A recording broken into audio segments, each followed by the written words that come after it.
In this episode of The Orange Peel, we talk to Dr. Ben Griffin, a well-respected evangelist and educator. Ben will share his thoughts about the state of our society, advice for youths, the work of evangelism, and the challenges of being a church leader or pastor. He will also talk about several of the books he has published, as well as the online leadership training course he developed. You can expect to benefit from the words of wisdom from this great Christian leader. So stick around. You will be glad you did.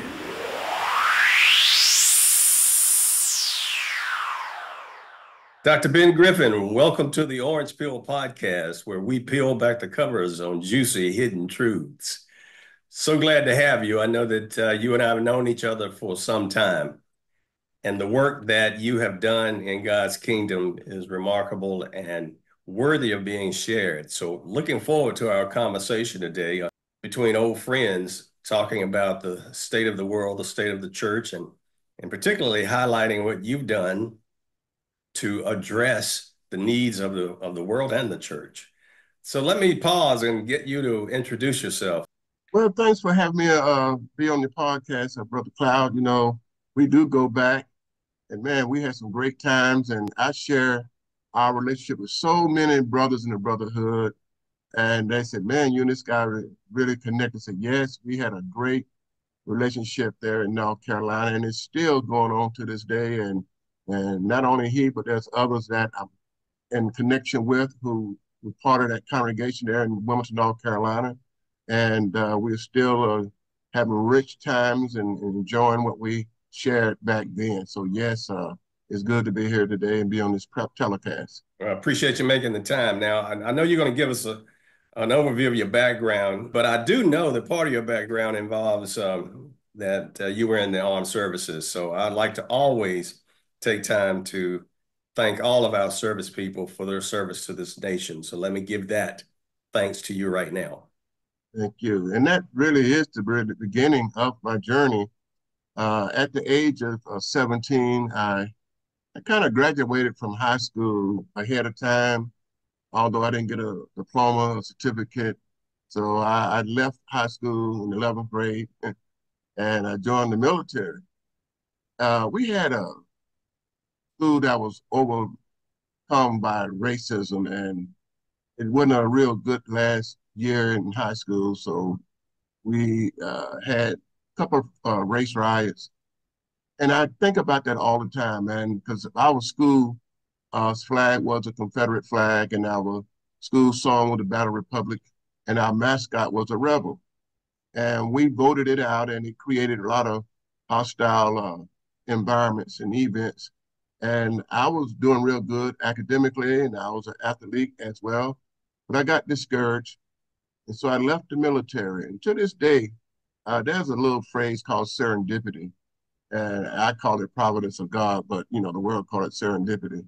But I wound up going to Fort Hood, Texas after quitting high school. And I ran into a young lady. She had started going to church, and it's a Church of Christ, but she was in the military also, in a different unit. She had a young guy in her unit who was a little preacher in the church. And so I started, seeing her a little bit. And so she invited me to church, and I followed her to 18 miles away from Fort Hood to Temple, Texas. I would follow her, take her 18 miles, come back, go pick her up. And after about two visits, I started staying and listening in, about 4 or 5 different visits that I listened in. I got an interest in what was being said. I had never really read the Bible as an adult, but at the age of 20, I started hearing my life in review into preaching. And I challenged the preacher, and I followed behind his teaching, and I outlined everything he said. And to this day, I have that same little notebook that I outlined him in my file somewhere now. So you talking about 42 years ago, I still have that little notebook I took notes on. But after about the 5th visit, I obeyed the gospel. I went down the aisle, got baptized, I acknowledged my faith. I got shipped to Germany, where there was no Church of Christ, and these ladies in the church put an ad in this paper called Stars and Stripes, a military paper. I responded to it, and I started meeting with them. And in the short terms of my explanation, I wound up being the preacher after only 2 years of being in the church. I got out of the military, and lo and behold, there was a school of preaching in my hometown of Pensacola, Florida. That's where I'm from. And in '85, I enrolled in the school. Got my first church in Sarasota, Florida, which is 550 miles away from my hometown. And the rest is just growing and learning and staying in class and going back to school, get my GED, um, enrolled after the preacher's training school and got some community college courses, and just never stopped learning. That's pretty much how I got my foundational start in ministry. Well, the message you just gave is great for, I think, a lot of young people who may have taken a wrong turn early in life. I have a slogan for you: from GED to PhD. So Yes, that's you a real prove, deal, you know. And yeah. I tell people now, I joke sometimes from the pulpit with a lot of youth and everything. I said, look, what happens to you is not as important as how you respond to it.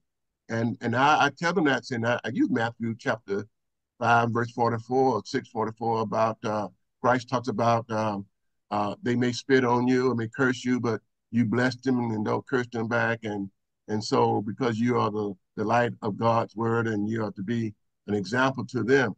And so a lot of times kids go through some difficult times in life. And I used to work with juvenile delinquencies.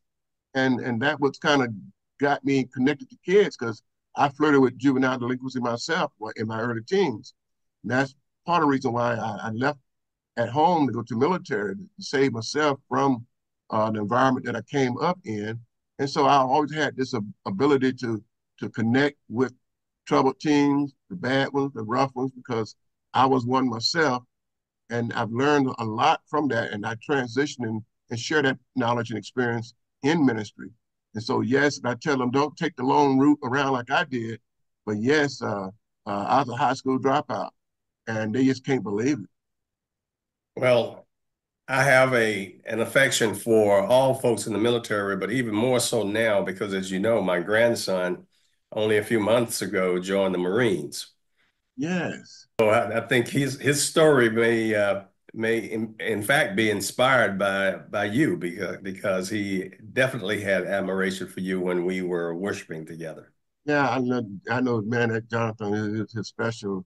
And I share his and my experience when we was canvassing the community there behind the church building, when we were knocking doors and inviting people to our hot dog and Bible study opportunities. And I never forget, Jonathan, we went to this stairwell that was dark and dimly lit, and it was scary, I must admit myself. But Jonathan asked, Brother Ben, did we pray? I said, yeah, Jonathan, we prayed. And I caught on to what the little fellow was saying. But what remarkable about Jonathan is that he understood there's something to prayer. Did we pray? I said, no, but we'll pray again.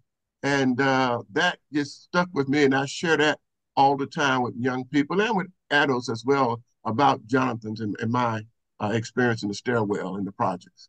Well, good news for you. He still believes in prayer and prays fervently all the time. He's still faithful to the church, even though he's um, in a Marine camp, which is Mm-hmm. obviously not necessarily full of godly people. So Yeah, I know. tell me about your view of the state of the church today, because things are seem to be getting pretty tough for Christians today. Well, that has always been something that challenged my faith and my commitment. In every age, there's always a need of a champion. Christ, Paul, other preachers, because when you really have turned your life over to the Lord, you're allowed to see things that you would normally see if the Lord didn't have your undivided attention. But he has had mine since the age of 20, and I started preaching at 22.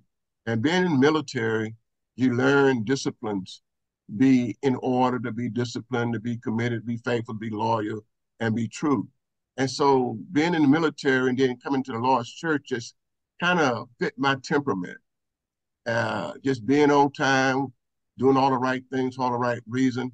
Not talking about pursuing perfection, but when you are consistently trying to do the right thing, the Lord will support you and assist you. And so seeing the state of the church and people who you thought really was all about the Lord falling away and then turning against the church. And then, of course, being in isolated areas and you have to improvise sometimes to even be about church. And then you're dealing with families that seem to fall apart. And then you got leaders leave the church because the task is too uh, burdensome to them. And so I was that type of person.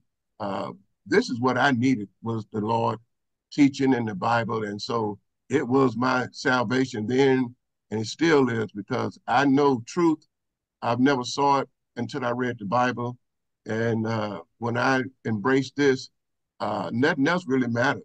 Uh, didn't get to perfection and never will, perhaps, but this is one thing I just chose not to play around with is the word. And I felt that everyone needs an opportunity to at least hear what the Bible has to say. And I was a personal worker for the first 2 or 3 years until I got involved. And what happened with the crowd is that I saw the lack of leadership. I never want to be a part of this organization of chaos. And so I had to slow down bringing folk into the church to make sure that they had a place called a church to come to and had someone to care for them because people was coming in the front door, going out the back door because there was no true shepherding going on in the church. So I started designing training classes for leaders, preaching and training the members to evangelize. And next thing I know, I'm a full-time leadership guru in the church. That's took away from evangelizing, but I felt that if the church is not about evangelism, then leadership doesn't matter. If there's no true leadership, there's not going to be an evangelism. So I was being caught between these two dimensions: evangelize or develop the church and leadership. And this is what prompted me to write books on Christian living, on leadership, on apologetics, sustaining the Christian faith, encouraging Christian. And then the book I have wrote on Torn was actually my dissertation for my doctorate degree. What keeps a preacher in the ministry and why do they leave? And then I came to the book where, well, I'm gonna do some on evangelism, and it was the background of COVID when we was held captive by COVID. I wanted to do some online through Zoom, and so we started studying leadership. And over about 28 weeks, I compiled all the information we used and decided to put it in book form. And so that is how I came into the writings that I have in book form. Talk to me about the titles of all of your books and just a small excerpt of what each is about, and then we'll go back maybe and dig into some of those in depth. Okay, well, my first book is Christian Living. I wrote that in 2012. In fact, you proofread that book. How I about that? remember. Yeah, that was my first book I wrote. And that was really the first principles, uh, walking from the time of hearing the gospel to believing and obeying the gospel and learning the basic doctrine, what the Bible teach about faith, repentance, confession, baptism, the Lord's Supper, dealing with faith in hard times and hardships, dealing with family, talk about marriage, talk about stress. We talk about unity and division in the church and everything that I could think of that I learned as a new convert. I want to turn around and share that in a book form so it walks a person from infancy to a matured state of teaching others during the entirety of those 13 chapters in Christian Living. And of course, the book on leadership, and it's titled Leadership in the World's Greatest Business, the Church. And I got a lot of pushback on that book. I wrote that book here in South Florida. I finished it up there. I started, but the picture on the cover is the actual building where we were in North Carolina. And so I used it as a book cover. I had a sold insurance and did some other marketing stuff. And so, but I always saw the church not operating as a business, but the same chassis. And I really flipped it. actually business really sprung out from the way the church was organized, you ask me. But I want to see the organization of the church, the mission of the church, the vision of the church, the objectives of the church, the outcomes of the church. I learned all that in the business world, but I started reading the scriptures, and I came up with that. I said, man, and learning about Jesus. Jesus is familiar with finances, familiar with agriculture. He was familiar with military strategy. I said, look, the world and corporate America stole the concepts from the Bible. Now they're selling it to everybody. And so I said, leadership in the world's greatest business, the church, because the church has a customer base international in every part of the earth. The gospel is needed. No other company can come close to that, not McDonald's, no Coca-Cola. None of them is far reaching as the gospel of Christ. And you always have a clientele, human beings. So I said, we have that mindset. You'll never run out of people to see. Your product is always the same. It's never go obsolete. It's irreplaceable, and it's necessary. And the third book, I thought about writing about defending the faith.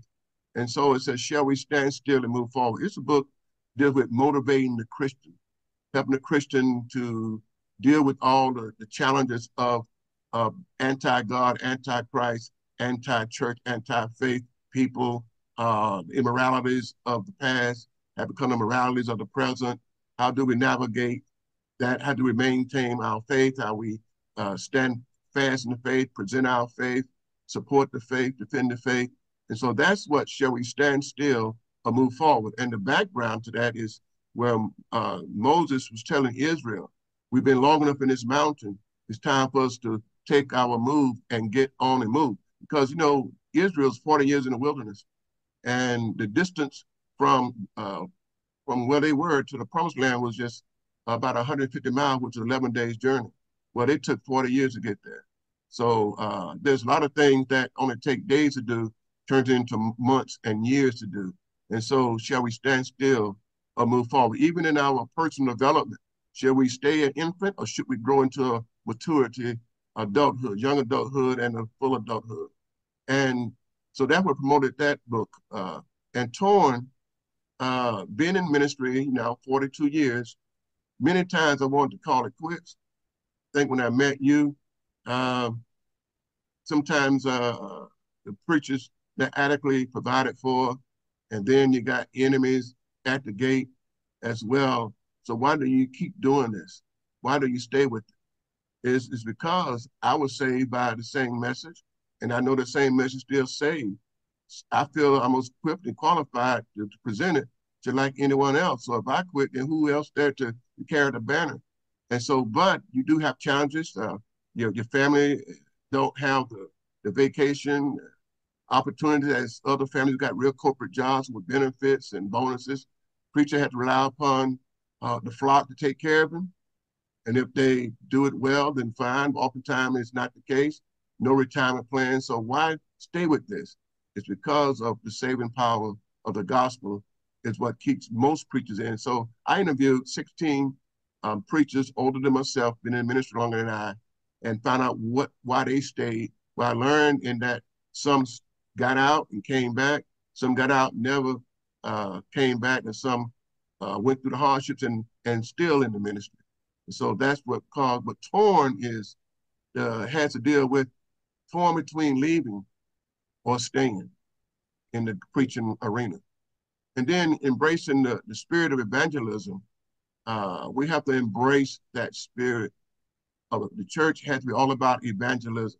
That's our primary reason for existing is through evangelism. You know, God would have all men to be saved and come to the knowledge of the truth. No man has a monopoly on truth. It is only as we receive more of Jesus Christ, who is the way, the truth, and the life that we ever have anything to share with others. It must be remembered that the primary reason for the existence of the church in the world today is to seek the greatest number of people in the best possible way with the claims and teachings of Christ. And we must constantly remember that the message of the church is the answer to the basic need of the human life. And so it's based upon those principles. But all of my books were written. And of course, I just published one, and so we will talk about that one in a bit. So that's what gives me uh, the latitude that I have for writing and the motivation for putting what I've learned and experienced in book form. Before we go to your most recent book, elaborate, if you would, for me on what kind of grade would you give the church today in evangelism and why that grade? Well, being geographically fair, at one time the South, on a scale of 1 to 5, would get a 4. The North would get a 2. Now, nationally, probably about 2.3 when it comes to evangelism, because of the culture shift in America regarding religion. Yeah. We've had so many televangelists and big time preachers have fallen by the wayside publicly, shame the church. And a lot of preachers are embarrassed to identify with the name of Christ and church because so many people have been hurt by leaders in the church. But still, you have to have a close relationship with truth. You can't overturn truth. A person falling away from the faith can't overturn truth. Truth gonna be constant regardless who measure up to it or not. And once you buy into that, yes, some preachers I knew uh, failed miserably. It wasn't that I was so perfect. I didn't. I just barely escaped some cases myself where it could have been detrimental. But the still small voice, I heeded to it, and that's the only reason why. And then I had this thing about shaming my family, shaming the church, shaming those who I brought to the faith. I didn't want to disappoint them, so that small voice spoke to me in many occasions, and I didn't ignore it.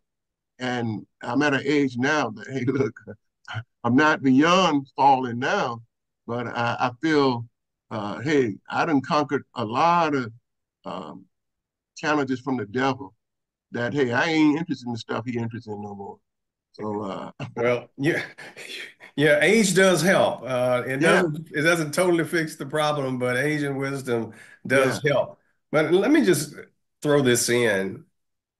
I have a tremendous amount of regard for preachers of the gospel for a couple of things that you touched on. One is that you're not usually going to get rich preaching, and you have families who have needs, and their needs are subject to the dedication of the flock that you shepherd. And that could be a vulnerable position. And so for people to intentionally decide to put themselves in that vulnerable position for God is something to be admired. But the second reason is you are targets. All preachers of the gospel and leaders of the church are targets because Satan knows if he can take one down, he can affect thousands. And you exactly. touched on that. All of these great televangelists or world famous preachers who have failed miserably. And of course, they're human, Exactly. and we accept that all of us are subject to fail. But when they fail, the cost is greater than if the pew sitter fails. Exactly. And the Lord spoke that, and I live by that code. He said, "You smite the shepherd, and the sheep will scatter." I don't want that on my conscience, and that's why that small voice rings loud to me. Is it worth it all? You Mm. know, and I'm just so thankful that I'm at a stage to where I'm not beyond temptation, but the devil got to really bring it on these days. You know, I believe that the devil comes after people like you, He not does. with evil temptations, but with a lesser good. Yeah. So the devil plays the greater good, lesser evil game with dedicated, mature Christians. Yes. So if there are two choices, if there are a choice you have to make, choice one produces good at the level of a 10. Choice two produces good, but at the level of a 5, he's going to move you to a choice two. Yeah, exactly. Yeah, and you have to decide not today. No, you good. You like they say, you're better than they say you are, but not today. And I have a lot of talks with the devil, man. I said, boy, you bad, you a bad, bad boy. But not me, not today. And he said, well, Ben, I know what you like. I know it's gonna take more than this because I've done business with you before. But and so I'm gonna get you. I said, well, not today. And I used to go home with that on my mind, not today. Not today. And if you don't have self-talks as a minister, he's gonna get you. I You believe. gotta gotta be playing that tape back. I'm responsible for all these people here. I'm not gonna let them down. I told a church that somewhere I was preaching, oh yeah, at Suncoast, back in 2015, with 2014, I left Wilmington. I affirmed to them, said, look, y'all take care of me and my family.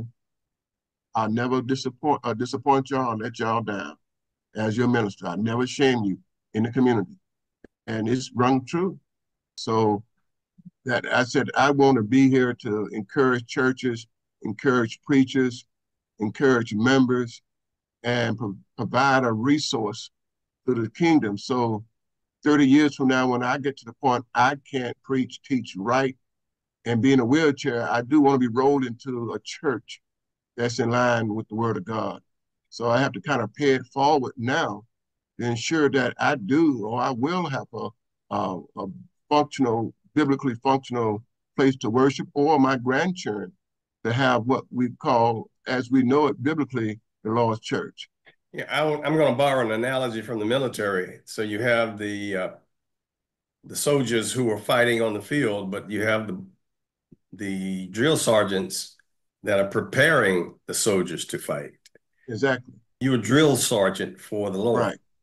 Right. And I didn't start that. Paul did in 2 Timothy 2. He told Timothy to teach other men that faithful men that they may be able to teach others. So you got to perpetuate your ministry. You got to keep extending it. Paul did it through Timothy, Timothy through others, and those of others to others, and down to others and down to me. So it's my turn to extend the kingdom. I like that a lot. Well, let's go ahead and talk about your latest book. Okay, my latest book is titled That We Might Have Hope. And what motivated that, again, is no more advanced version of Shall We Stand Still and Move Forward? But also, I went back to school after I got my doctorate to get a Master of Divinity. I always wanted to do another look at Bible interpretation. And so I went back, got an MDiv in Bible interpretation, and all the articles and research and discussions, papers I did, documents I did, I compile them and try to arrange them in such a way that would be consistent with the Reader's Digest. Just great information, no set pattern. I just want to sequence them alphabetically. Because amid a hopeless society, the end goal for believers is to live in hope. As societies will either look to the future with hope or with fear. And passages like Romans chapter 8 and 1 Corinthians chapter 1 help me, to understand that as we're preaching of the cross, different perspectives. One believes that the gospel is a stumbling block. The other think preaching is foolishness. And to those that believe, they believe that's the power of God, which is our only hope. There is this notion that Christianity doesn't provide real hope. It may have an illusion that it does, but Christian view is real hope can only be found through Jesus Christ. And the scriptures back us up. And so some say with Christianity is fine, and without it was just as fine. But it's our position as believers that without Jesus Christ, there is no real hope beyond the grave. And so that hope must be fought for, like the faith must be contended for. But you have to want to believe that God is. Now, not believing they're going to change his existence, but as a true believer, you got to want to believe. So I want to provide enough information that I've experienced through my ministry and academia that would instill or help reignite or restore that hope. You know, as you get older, uh, you accept for God who he is, but as far as having that live hope we had when we first believed, sometimes that can get away from us. We just take eternity for granted and we don't fight that good fight because we don't have much fight in us, but we need to pass that spirit of evangelism and tenacity for the faith to the next generation. And so that's my aim. And then there are those who didn't get a chance to really study. And so I did some advanced research as well as sermons, discussions I had on about the flood and about the authenticity of the Bible, about authority of the Bible, baptism, repentance, I think about 49 different topics that I address in that book to help instill, retain, or cause people to have hope going forward. That's basically what the book is about. Well, you gave me a great honor and allowed me to get an early look at that book, and it is chocked full of powerful information. So kudos to you for being so thoughtful and crafting such beautiful work that can be of great assistance, I think, to many of God's leaders and all of his people, frankly. Thank you. But I have to say, things do look hopeless. So your writing could not be better timed because the world is waxing pretty evil, It and so is. people need something to cling to. I know. And me too. And so by writing and researching, I get more confidence and boldness that, hey, I'm on the right track, and I want to cause many as I can to go where I believe I'm headed, and that's the heaven. And you never know how much God expects of you, so just do it. Yeah, they say good ministers minister to themselves, and good teachers also teach themselves. Exactly. And that's why I keep reading. People ask me, you gonna write another book? Well, I do have two others in the system. We got one on preaching, and I have one on conflict resolution that I've outlined. So probably I'm debating which one I want to finish up by January, and then the other one by June of next year. Okay, That'll give me 8 books. conflict resolution. So that has to be somewhat inspired by the fact that there is a lot of conflict in Yes. many churches. Yeah. And the title of that book is Build Mending Broken Fences. And it's inspired by driving through a neighborhood. And this guy was fixing an old, broke down, dilapidated fence. And in my mind, how did it happen? Who did it? How long did it take to get in that condition? And how long has it been dilapidated and uncared for? And he's out there patching it up.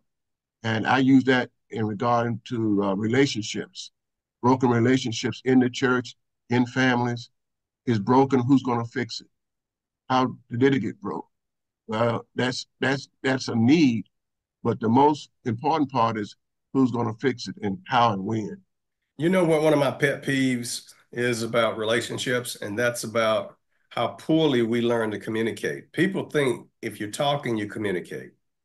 They don't realize that some 80% or more of communications is nonverbal, which includes everything from timing Right. to proper choice of vocabulary to knowing what the person's needs are, what their condition is when you're speaking to them.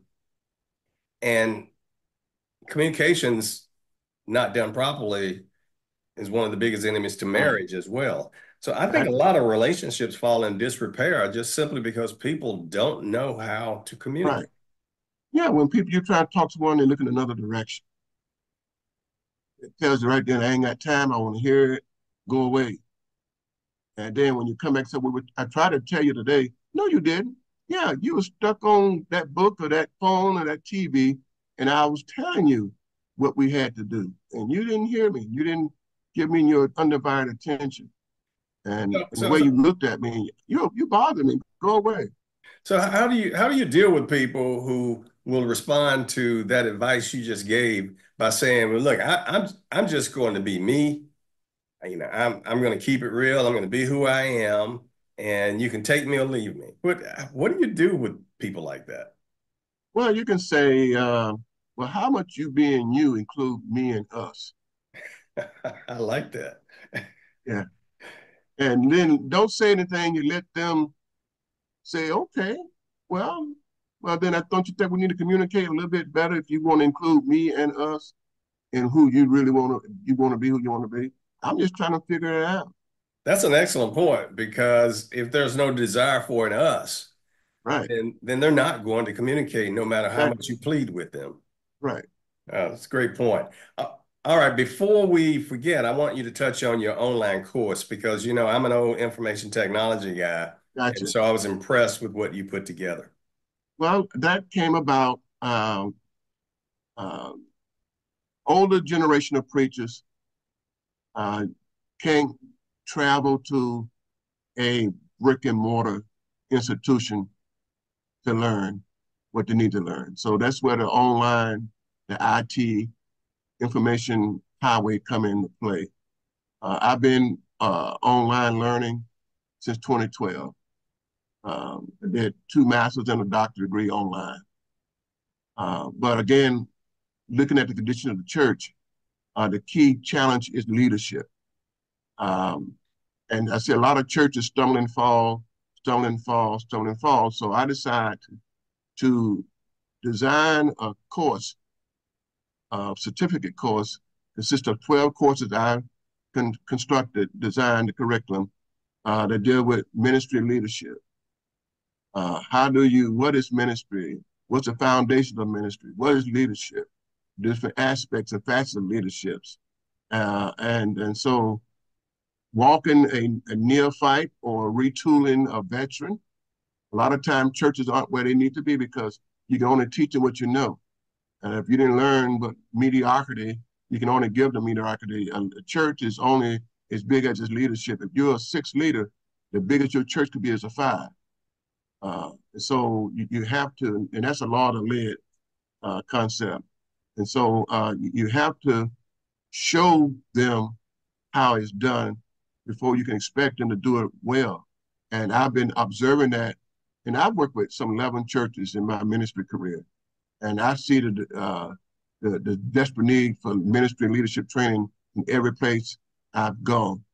And where I am now, we meet every Tuesday night, and we've been doing it since January, hour and a half, in studying leadership and trusting like we're in Wilmington. I'll put these brothers before the church in December for elders and deacon roles. But we've been studying every Tuesday night for 2 hours, hour and a half, 2 hours since January, and we covering visions casting tonight. And so I believe in what Titus' role was to his first order of business, set things in order, ordain elders in every church. Got to have leadership. I can't be free to evangelize if I've got to evangelize and shepherd and put out fires, visit the hospital, and write books and train. So you got to have help. So that was the reason for that program. And there's 36 hours. You can go on my plumberlineleadership.com website, and you can scroll down to ministry leadership. And also I have professional development courses too, about 80 of them. You can go to online learning as well, and that take you to the school website, and you can enroll in the courses for $300 for the certificate program. Each course is 12 courses. And the professional development courses, they're just $40, but they're high professional, costly, really $300, but that is just to help congregations, members become more proficient at their secular jobs, and of course that'll add more leverage to the kingdom if they'll improve on their jobs and they can bring those skill sets to the kingdom. So that's what I've done in that. Now, also, I do have an on-site component to that online version, where I come and spend on Friday, Saturday, and Sunday with the church, about 24 hours of classroom instruction. That's available as well. And so then, of course, my books. I do discipleship ministry. My four books there are part of the curriculum of this discipling the people for the Lord. That's another ministry that is available. And so the books my books are the curriculum already done with some other guidelines that's in the document itself that you can do a house to house or cell group with the information that I provided with my own material. So I kind of package that up as well. Coincidentally, by the way, the brethren here at Pearland West Church of Christ, we also meet every Tuesday night for the very reasons that you just outlined, because getting leaders ready to lead and keeping leaders who are leading encouraged is extremely important, a very important work. So I'm just really impressed that you're on the same night and doing the same thing. Yes, and as we did in North Carolina, on Sunday evenings, I do a ladies leadership training class called 10-10-10, 10 women, 10 weeks, 10 challenges. Of course, we spread it out to probably about 20 weeks, but because information is very challenging. In fact, your wife took that course then in North Carolina, and so did my wife, and your daughter as well, I believe. Yeah, she did. So we are doing that as well on Sunday evenings at 5, and they loving it, and they really have had a change of heart about their function, their role, and their motivation has really gone out the roof regarding, hey, yeah, someone does recognize us and showing us how we can be used in ministry. So we're doing that as well. My minister and you would probably get together and talk for hours, just like you and I do. Dr. Gerald Lee, he has the same heart for evangelism, the same heart for service, and the same heart for teaching that you do. And it's just Awesome. been very and encouraging to me to sit here and listen to you and to also have him in the back of my mind and know that there are brothers in the brotherhood doing God's work and leading the church forward. Because sometimes, as you mentioned before, it can seem so bleak that you feel like Elijah, you think you're the only one that's doing right. Exactly. Well, I'm going to keep you out of trouble. I need you to tell me who you're married to and your kids. You got to give, Oh, you yes, got to man. honor the vessel that supports With, you. without, and I think about, I tell folk, and I borrowed this from you, I don't call her my wife anymore, I call her my bride. And I got that from you. You referred to your wife as my bride. And I always just admired that little phrase. And when I used it here at the church, I said, make sure your brides are okay with it. My bride said, yeah, that puts you back to the day you got married and you treat her and you see her as your bride, because when she was your bride, man, she's really something special. And so I run with that a lot. And even when I do marital counseling, I say, you want her as your bride. I don't say you want her as your wife. So you want to take her as your bride? That's what you really want to do? And that set the stage for that intimate, sincere mindset. She'll be my bride. Oh, that's great. Great. And so, yeah, but my bride is Atlanta. We've been married 30 years. We have 5 kids, grown kids, 7 grands, uh, 2 great grands, and everybody's moving on pretty well, have one daughter at home and others are gone. And so, and my daughter teaches at the Christian Academy as a teacher. And my other daughter teaches at a school in Athens, Georgia. My youngest daughter, Deanna, is teaching at Suncoast Christian Academy, where I was the minister and the president of. She's there now. And my oldest son's retired from the Air Force, and then my oldest daughter's worked for the Department of Defense. They're in Columbus, Georgia. And my other son, Brandon, he still had about less than 3 years in the Air Force, and he'll be coming out pretty soon. Everybody's doing well. It's great to hear you have a great family. You've been blessed. So bless us before we close out, because we've been going a while and it feels like a long Yes, time ago. and my But grandson, who's 29, he's studying with me on the side. I gave him all my books, He wants to become a preacher, like his grandpa. Now that is an honor. That put a Yeah, smile on your face. it does. Yeah, must. So Yeah. close So us out with give us two thoughts. I'm going to ramble here a minute to give you a chance to think. So two thoughts. If you could speak to every leadership group in every church in this country,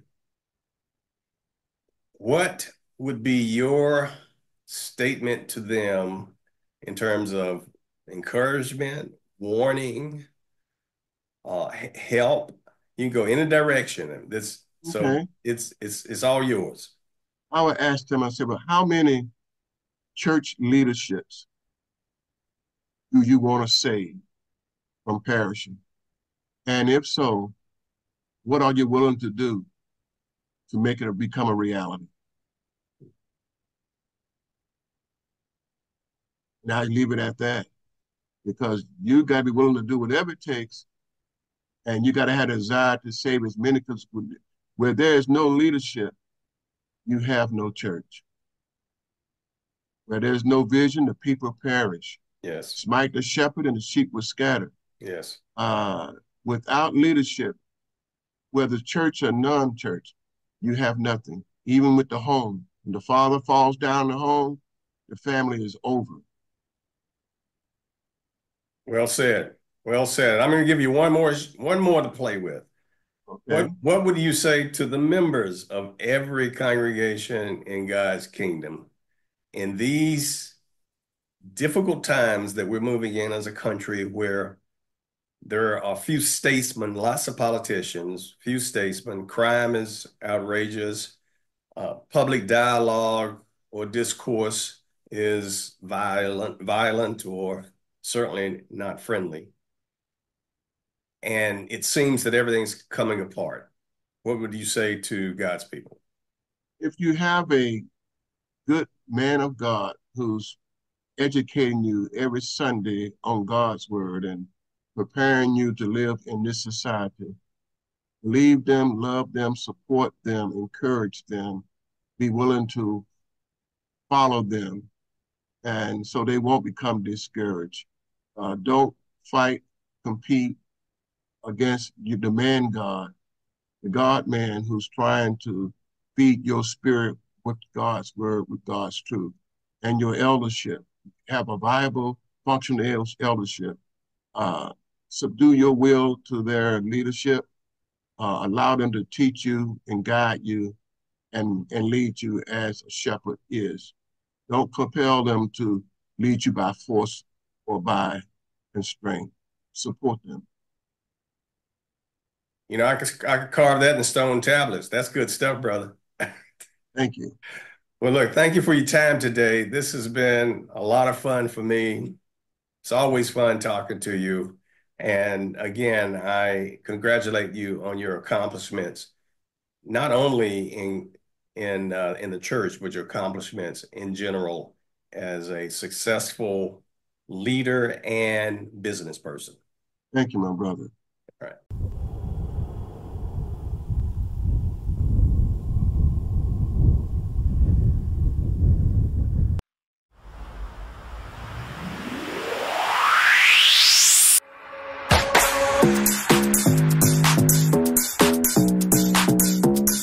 Apple pie is all about.